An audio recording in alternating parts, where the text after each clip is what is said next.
수요일부터는 요한복음의 말씀을 통해서 우리 인물 중심으로 또 요한복음에 나오는 인물들을 우리가 함께 살펴보면서 예수님을 만난 사람들의 삶과 또 모습이 어떠 있는지 그것들을 함께 살펴보면서 우리 또한 이 시대 가운데에 예수님을 만나게 되는 은혜를 누릴 수 있기를 주님의 이름으로 축복합니다. 오늘 첫 번째 시간으로는 마지막 선지자 그리고 첫 증인인 바로 세례 요한에 대해서 우리 함께 좀 나누기를 원합니다. 예수님의 어머니 마리아와 또 세례 요한의 어머니인 엘리사벳의 관계는 친족이라고 하지만 정확히 어떤 사이인지 밝혀지고 있지는 않습니다. 그저 마리아가 천사를 통해 성령으로 잉태되었다라는 수태고지를 받은 후에 빨리 그녀를 찾아갔다라는 것으로 보아 아마도 가까운 친척이 아닐까 추측될 뿐이죠. 마리아는 자신보다 먼저 임신한 엘리사벳을 만나게 되는데 엘리사벳은 그녀에게 다음과 같은 말을 건넵니다. 같이 보겠습니다. 시작. 보라, 내 문안하는 소리가 내 귀에 들릴 때에 아이가 내 복중에서 기쁨으로 뛰놀았도다. 아멘. 엘리사벳은 자신의 태 안에 있는 아이가 마리아가 인사하는 것을 듣고 기뻐했다라고 말합니다. 그것은 마리아가 아니라 마리아의 복중에 있는 예수님에 대한 세례 요한의 반응일 것입니다. 세례 요한이 나중에 이것을 기억했을지는 모르지만 이것이 세례 요한이 예수님을 만난 어쩌면 첫 장면이라고 할 수 있겠죠. 한 가지 재미있는 사실은 이 세례 요한과 예수님 사이에는 일종의 평행 이론 같은 것이 있었습니다. 평행 이론이라고 하는 것은 두 사람 사이에 아주 비슷한 일이 반복된다는 것이죠. 특히 누가복음의 말씀에 보면 이 평행 관계가 잘 나타나 있는 것을 보게 됩니다. 먼저 마리아와 엘리사벳은 모두 자녀를 기대할 수 없는 상황에서 임신을 하게 되죠. 한 사람은 남자를 알지 못하는 처녀였기에 그리고 다른 한 사람은 이미 태의 문이 닫혀버린 나이가 많은 여인이었기 때문에 그러했다라는 것이죠. 그러니까 비슷하면서도 다른 모습을 가졌습니다. 또 천사가 수태고지를 두 사람에게 다 했는데 마리아에게는 당사자와 남편 요셉에게 모두 했지만 세례 요한의 경우에는 아버지에게만 수태고지를 하죠. 그들이 천사를 만날 때 모두 놀랐고 천사는 두려워하지 말라고 말하면서 태어날 아이에 대해서 이야기해 주면서 그 아이의 이름도 말해주게 됩니다. 또 세례 요한이나 예수님이 태어날 때 주변에서 모두 놀라워했으며 일종의 찬가라고 할 수 있는 예언적인 시를 읊게 되죠. 예수님의 경우에는 시몬이라고 하는 의롭고 경건한 사람이 예수님을 보고 찬가를 불렀다면 세례 요한은 그의 아버지인 제사장 사가랴가 그 찬가를 부르게 됩니다. 사가랴는 세례 요한이 할례에 맞춰서 이름을 요한으로 짓고 이렇게 예언합니다. 우리 누가복음 1장 76절로 우리 79절의 말씀을 같이 읽어보겠습니다. 시작. 이 아이여 내가 지극히 높으신 이의 선지자라 일컬음을 받고 주 앞에 앞서가서 그 길을 준비하여 주의 백성에게 그 죄사함으로 말미암는 구원을 알게 하리니 이는 우리 하나님의 긍휼로 인함이라.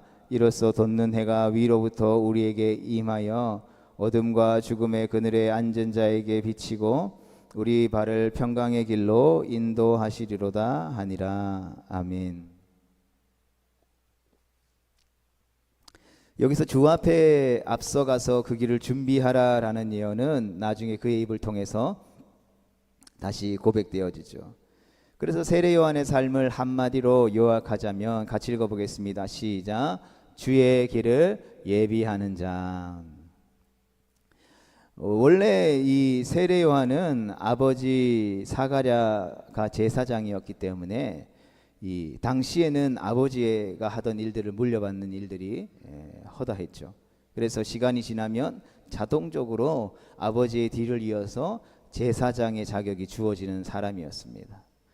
그리고 당시 이스라엘 지역의 시대적 종교적 상황을 비춰볼 때에 이것은 가장 최상위의 배경을 가지고 태어난 위치라고 할 수 있는 것이죠. 왜냐하면 당시 이스라엘 공동체에 있어서 제사장은 직업으로서뿐만 아니라 권위로서도 이 상류 계층에 있었기 때문이죠. 그런데 그는 제사장이 되지 않았습니다. 그리고 당시 이스라엘의 중심지였던 모든 제사장들이 살고 있었던 예루살렘에서도 살지 않았다라는 것이죠. 누가복음 1장의 마지막 말씀에는 이렇게 기록되어져 있습니다. 같이 읽어보겠습니다. 시작. 아이가 자라며 심령이 강하여지며 이스라엘에게 나타나는 날까지 빈들에 있느니라. 아멘. 그러니까 여기에서 빈들이라고 하는 것은 문자적으로 광야 혹은 한적한 장소를 뜻하죠. 그렇다면 제사장으로서 편안한 삶을 어쩌면 살 수 있었던 그가 왜 광야에서 살게 된 것이겠습니까?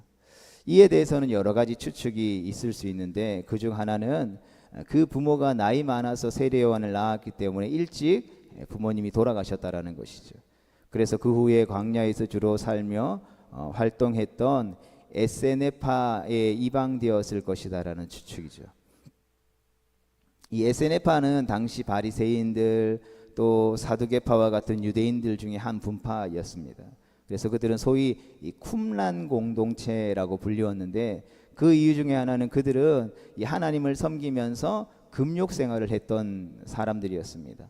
그래서 금욕 생활을 하면서 이 사람들이 모여 사는 도시가 아닌 광야의 쿰란이라고 하는 동굴 속에서 이 무리를 이루며 살았기 때문이죠. 그러나 중요한 것은 성경은 그가 광야에서 누구와 왜 살았는지를 중요하게 보고 있지 않다라는 것이죠. 대신 그가 그렇게 할 수 있었던 이유에 대해서 설명해 주는데 그것이 바로 누가복음 1장 80절에 나오는 말씀처럼 심령이 강해졌기 때문이라고 말해줍니다. 이것은 세례 요한의 삶을 성령 하나님께서 주관하셨다라는 의미이며 그 삶을 성령 하나님께서 인도해 주셨다라는 의미입니다.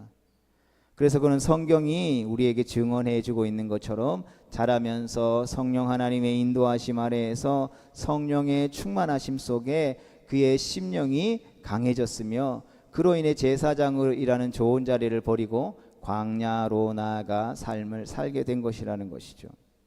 그리고 또 한 가지 그의 성장에 영향을 준 요인을 찾는다면 그것은 바로 시대적인 상황을 들 수 있습니다. 누가복음 3장 우리 1절로 2절 말씀을 같이 보겠습니다. 시작. 디베르 황제가 통치한 지 15해 곧 본디오 빌라도가 유대 총독으로 헤롯이 갈릴리의 분봉왕으로 그 동생 빌립이 이두레와 드라고니 지방의 분봉왕으로 르사니아가 아빌레네의 분봉왕으로 안나스와 가야바가 하나님의 말씀이 빈들에서 아멘. 익숙한 이름들이 많이 나오죠. 누가복음은 예수님의 탄생과 어린 시절에 대한 마무리를 누가복음 2장 52절에서 예수는 지혜와 키가 자라가며 하나님과 사람들에게 사랑스러워서 가시더라라는 장면으로 이렇게 막이 끝나면서 어두워지면서 이후에 18년이라는 시간들이 흐르게 되죠. 예수님의 유년 시절 이야기가 12살 되던 해 이야기를 등장으로 끝나고 예수님께서 공생애를 사역하신 나이가 30살이기 때문에 이 18년이라는 시간들이 흐르고 암울하고 혼란한 시대의 장면을 보여주게 되죠. 그리고 그러한 시대에 하나님은 세례 요한을 등장시키시게 됩니다. 제사장의 아들로서 한 사람 요한을 소개하면서 그에게 하나님의 말씀이 임할 때에 즉 그의 성장 배경이 되는 시대를 자세히 설명해 주고 있는 것이죠.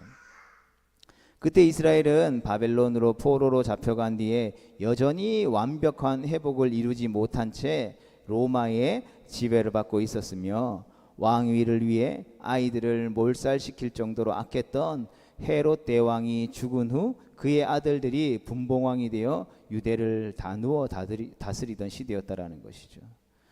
또 종교적으로는 본문 2절에 나와 있는 것처럼 안나스와 그의 사위 가야바가 대제사장직을 맡았는데 그들은 정치적으로 로마와 결탁되어 있을 뿐만 아니라 우리가 잘 아는 대로 예수님이 성전을 정화하실 때에 그 장사꾼들을 성전에 끌어들여서 성전을 더럽히며 사리사욕을 채우던 자들이었다라는 것이죠. 그런 시대에 번성했지만 타락해버린 도시 예루살렘과 대비되는 어느 광야에서 하나님의 말씀이 세례 요한에게 임하게 되는 것이죠. 그리고 하나님은 예수 그리스도를 통해서 새로운 시대가 시작되기 전 어쩌면 가장 어둡고 가장 암울한 시대에 태어난 한 사람, 마치 해가 뜨기 전에 가장 어두운 새벽의 시대를 마지막 선지자인 세례 요한에게 준비시키며 예수 그리스도의 오실 길을 준비하고 증거하게 하셨다라는 것이죠. 하나님의 말씀이 임한 세례 요한은 사람들에게 회개를 외치며 세례를 베풀게 됩니다. 그리고 메시아가 오실 것을 증거하게 되죠. 성령이 임한 그의 말에는 능력이 많이 있었고 많은 사람들이 그에게 와서 세례를 받았습니다. 그리고 온 유대가 이제 그를 인지하기 시작하게 되죠. 그러자 제사장들과 레위인들과 같은 종교 지도층은 그가 마지막 때의 인물이 아닌가 생각하고 그가 베푸는 세례의 의식이 어떤 일종의 특별한 예식일 가능성이 있다고 생각했던 것 같습니다. 그래서 그들은 사람을 보내어 요한복음 1장 19절에 묻게 되죠. 내가 누구냐? 이 말은 단지 너는 뭐 어느 고향 출신이냐, 너는 누구의 아들이냐 같은 개인 정보를 묻는 것이 아니죠. 제사장들과 레인들은 당시 구약 성경을 빠삭하게 알고 있었던 사람들이었습니다. 그래서 그들은 세례 요한이 혹시 성경에서 말하는 메시아인가 궁금했다라는 것이죠. 그러나 아이러니하게도 그들은 성경에 있는 예언들을 다 꿰고 있었다라는 것이죠. 그렇지만 예수님이 태어날 당시에도 그랬고 또 세례 요한에게 내가 누구냐 묻는 이 상황에도 마찬가지로 그 예언이 이루어질 것을 두려워했던 자들이라는 것이죠.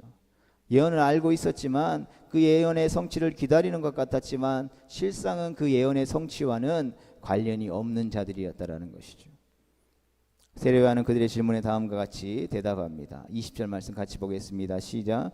요한이 드러내어 말하고 숨기지 아니하니 드러내어 하는 말이 나는 그리스도가 아니라 한데. 이 말을 들은 그들이 21절에 이렇게 묻습니다. 같이 읽겠습니다. 또 묻되 그러면 누구냐? 내가 엘리야냐? 이르되 나는 아니라. 또 묻되 내가 그 선지자냐? 대답하되 아니라. 여러분 이 질문은 그냥 나온 것이 아니라 구약 성경을 마무리 짓는 말라기 4장 5절과 6절 말씀에 기초한 어쩌면 성경적인 질문인 것입니다. 사람들이 메시아가 나타나기 전에 엘리야와 같은 선지자가 나타나서 그 백성들을 회개케 한다라고 생각했다라는 것이죠. 또 신명기 18장 15절에 근거해서 모세와 같은 선지자가 등장할 것이다라고 생각했다라는 것이죠. 제사장들과 레위인들의 질문에 세례 요한은 선지자 이사야의 말로 자기 자신을 소개합니다. 우리 오늘 본문 말씀인 23절 같이 읽어보겠습니다. 시작. 이르되 나는 선지자 이사야의 말과 같이 주의 길을 곱게 하라고 광야에서 외치는 자의 소리로다 하니라. 아멘. 이 구절은 구약 성경 이사야 40장 3절을 인용한 것입니다. 세례 요한이 인용한 이사야 40장 3절은 바벨론 포로로 이방 땅에 거하던 이스라엘 백성들을 다시 이스라엘 땅으로 귀환하는 대로가 준비되어질 것에 대한 예언의 말씀이기도 하지만 그의 백성들을 그 포로되었던 땅에서 이끌고 오시는 하나님을 영적으로 만왕의 왕 되시며 만유의 주가 되시는 하나님을 영적으로 예배하는 모습이기도 하다라는 것이죠. 즉 세례 요한은 구약의 말씀들을 통해서 자신이 누구인지 묻는 자들에게 자신이 하나님의 나라가 도래하는 그 길에서 메시아의 오심을 외치는 역할을 감당하고 있는 자다라고 대답한 것이죠. 그러나 당시 그의 대답에 무리들은 그 말씀이 무엇인지 제대로 이해하지 못했던 것 같습니다. 그들은 세례 요한이 하는 일에 대해서 관심을 두지 않았죠. 그저 세례 요한에게 무슨 거리가 있고 무슨 권리로 그러한 세례를 베푸냐라고 묻는 것이죠. 다시 말하면 너가 그 일을 하는 일에 대한 역할의 정당성이 어디 있느냐라고 묻는 것이죠. 쉽게 표현하면 너 누구 허락받고 지금 세례 주는 거야. 누구 허락받고 사람들을 이 광야로 불러서 가르치고 회개하라고 명령하고 있는 거야. 그것은 종교 지도자들인 우리가 해야 될 역할인데 도대체 너는 무엇이기에 너가 그런 일들을 하고 있느냐라고 책망하듯 따지듯 묻고 있다라는 것이죠. 그러나 중요한 것은 앞서서 외치는 자의 소리가 아니라 이 소리 뒤에 오시는 분이라는 것을 세례 요한이 증언합니다. 이 소식을 전하는 사람이 누구인지가 중요하지 않고 실제로 오시는 분이 더 중요하기에 그는 다시 이렇게 말하죠. 26절과 27절의 말씀을 우리 같이 읽어보겠습니다. 시작. 요한이 대답하되 나는 물로 세례를 베풀거니와 너희 가운데 너희가 알지 못하는 한 사람이 있으니 곧 내 뒤에 오시는 그이라. 나는 그의 신발끈을 품기도 감당하지 못하겠노라 하더라. 아멘. 세례 요한은 이제 더 명확하게 자신의 역할이 무엇인지 사람들에게 밝힙니다. 그는 자신 뒤에 오시는 이를 준비하는 사람이라고 말하고 있죠. 확실히 세례 요한은 자신이 누구인지에 대해서 그렇게 크게 생각하지 않았습니다. 그보다도 자신이 증언할 그분이 누구인가를 더 크게 생각했고 또 그분을 드러내는 것이 자신의 임무라는 것을 증언하게 되죠. 그는 자신이 의도한 어떤 계획대로 사람을 모으고 그들에게 세례를 베풀어 준 것이 아니라는 것이죠. 그에게 세례를 주라고 하신 이는 하나님이시며 또한 자신 뒤에 오시는 분은 물이 아닌 성령으로 세례를 베푸실 것임을 확실하게 증언하고 있는 것입니다. 그는 자신이 그림자일 뿐만 아니라 오직 그리스도만을 드러내도록 명령받은 사람이라는 것을 깊이 알고 있었다라는 것이죠. 그리고 세례 요한 주변에 많은 사람들이 모이면 모일수록 그는 자신이 주인공이 아니라는 것을 밝히 드러내야만 했던 것입니다. 성도 여러분, 어쩌면 세례 요한은 자신의 역할에 대해서 불평할 수도 있었을 것입니다. 그는 사사시대의 나시린처럼 태어날 때부터 전혀 평범한 삶을 갖고 태어나지 않았죠. 천사가 태어날 것을 예언했으며 나이가 많은 불가능한 노인 부부의 몸에서 기적적으로 태어나게 됩니다. 게다가 제사장의 아들로 태어났기에 고귀한 신분이었지만 하나님의 이끄심을 받아 광야로 나아갔죠. 그는 성령에 감동되었으며 완전히 거룩하고 구별된 삶을 살게 됩니다. 그리고 어둡고 혼탁한 시대의 어느 날 하나님의 말씀이 그에게 임하게 되죠. 그런데 하지만 그는 예언자라고 할 수도 없습니다. 그가 새로운 예언을 하나님으로부터 받아서 앞으로 장래에 어떤 이루어질 일에 대해서 이 말씀을 전하지 못했다라는 것이죠. 단지 이미 기록되어졌던 예언되어졌던 하나님의 말씀을 다시금 이스라엘 백성들에게 상기시켜주는 역할 뿐이었다라는 것이죠. 뿐만 아니라 그는 기적을 일으키지도 못했죠. 성경 어디에 찾아봐도 이 세례 요한을 통해서 뭐 어떤 병든 자들이 고침을 받았다거나 귀신이 쫓겨났다거나 하는 기록이 없다라는 것을 우리는 확인하게 됩니다. 그리고 그는 감옥에 갇혔고 죽음 앞에서도 특별한 저항 없이 허무하게 목이 잘려 순교하게 되죠. 성도 여러분, 그러나 세례 요한처럼 철저히 예수 그리스도만을 드러낸 사람이 또 있었을까요? 그러나 그럼에도 불구하고 요한복음에는 세례 요한과 예수님의 만남에 대한 직접적인 묘사가 없는 것을 보게 됩니다. 단지 예수님을 만났던 일에 대해서 세례 요한이 자신의 제자인 사도 요한에게 말하는 방식으로 표현되어 있을 뿐이죠.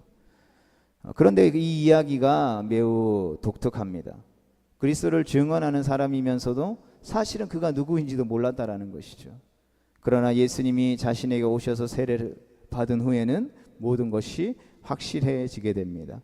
우리 요한복음 1장 33절과 34절의 말씀을 같이 읽어보겠습니다. 시작. 나도 그를 알지 못하였으나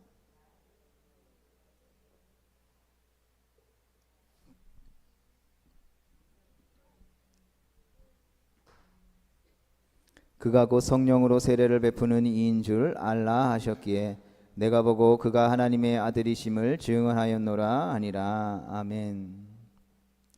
그래서 세례 요한은 요한복음에서 언제 그리스도인임을 확신했는가에 대해서 성령이 하늘로부터 내려오는 것을 보고 나서라고 증언하고 있습니다. 그리고 이때부터 전과 달리 이제는 한 사람을 정확히 지칭하여 그가 성경에 예언된 대로 오신 분이심을 증언하게 되죠.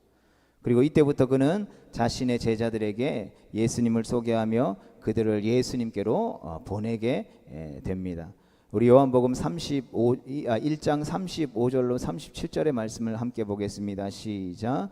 또 이튿날 요한이 자기 제자 중 두 사람과 함께 섰다가 예수께서 거니심을 보고 말하되 보라 하나님의 어린 양이로다. 두 제자가 그의 말을 듣고 예수를 따르거늘. 아멘. 이렇게 세례 요한의 소개로 예수님을 만난 제자가 바로 사도 요한과 베드로의 형제 안드레이죠. 그는 자신을 따르는 제자들에게 나는 주인공이 아니야, 진짜 주인공이 왔으니 이제 그 주인공에게로 가라며 자신의 자리를 내어주게 됩니다. 그에게 집중되었던 모든 관심과 시선을 예수님께로 돌리며 자신은 점차 무대 뒤로 내려갈 준비를 했던 것이죠. 세례 요한은 자신의 빛이 점점 약해지고 역할이 끝나간다라는 것을 본능적으로 깨달았습니다. 그래서 자신은 잊혀질 수 있지만 예수님이 더 크게 활약하실 것을 기대했던 것 같습니다. 그런데 예수님의 메시아로서의 행적은 요한의 기대와는 좀 달랐던 것 같습니다. 반대로 세례 요한은 그의 사역이 매우 강렬했죠. 그냥 뭐 순둥순둥 뭐 이렇게 사역한 게 아니라 막 사랑의 사도 요한처럼 사역한 것이 아니라 그는 사람들에게 죄를 막 지적하고 두려워하지 않고 거침없이 행동했습니다. 권력자들에게도 정치인들을 향해서도 그들을 향해 독사의 자식들이라고 말하면서 강력한 메시지를 던졌고 결국 당시 분봉왕이었던 헤롯 안디바의 죄를 지적하기까지 하면서 결국에는 감옥에 갇히게 되죠. 옥에서 그는 분명히 이렇게 생각했을 것입니다. 메시아가 오셔서 사역을 시작하셨는데 왜 이렇게 세상이 조용한 것이지? 왜 악인들은 여전하며 저 헤롯과 로마의 통치는 끝나지 않는 것일까? 왜 세상은 그들을 심판하지 않는 것일까? 그는 이런 깊은 생각 가운데에 예수님에게 제자들을 보내어 질문을 하게 됩니다. 마태복음 11장 2절로 3절까지의 말씀을 같이 읽어보겠습니다. 시작. 요한이 옥에서 그리스도께서 하신 일을 듣고 제자들을 보내어 예수께 여짜오되 오실 그이가 당신이오니이까 우리가 다른 일을 기다리오리이까. 아멘. 그의 질문에는 그가 기대한 메시아의 모습이 담겨 있습니다. 그래서 자신의 기대와는 달리 다른 예수님의 사역에 혼란스러운 자신의 마음을 그의 제자들을 통해 예수님에게 전한 것이죠. 그러나 예수님은 그의 그런 모습을 질책하지 않으시고 이렇게 말씀해 주십니다. 마태복음 11장 우리 4절로 6절까지 말씀 같이 보겠습니다. 시작. 예수께서 대답하여 이르시되 너희가 가서 듣고 보는 것을 요한에게 알리되 맹인이 보며 못 걷는 사람이 걸으며 나병 환자가 깨끗함을 받으며 못 듣는 자가 들으며 죽은 자가 살아나며 가난한 자에게 복음이 전파된다 하라. 누구든지 나로 말미암아 실족하지 아니하는 자는 복이 있도다 하시니라. 아멘. 이것은 옥에 갇힌 세례 요한에게 주는 예수님의 위로이자 대답이었습니다. 성도 여러분, 세례 요한은 예수님의 사역이 정점에 오르기 전에 죽음을 맞이하게 됩니다. 거침없는 그의 모습과는 달리 그의 죽음은 어떤 면에서는 매우 허무하게 느껴질 정도입니다. 그러나 그의 죽음이 어떤 큰 반향을 일으키지 못한 것은 어쩌면 하나님이 정하신 일이라고 보여집니다.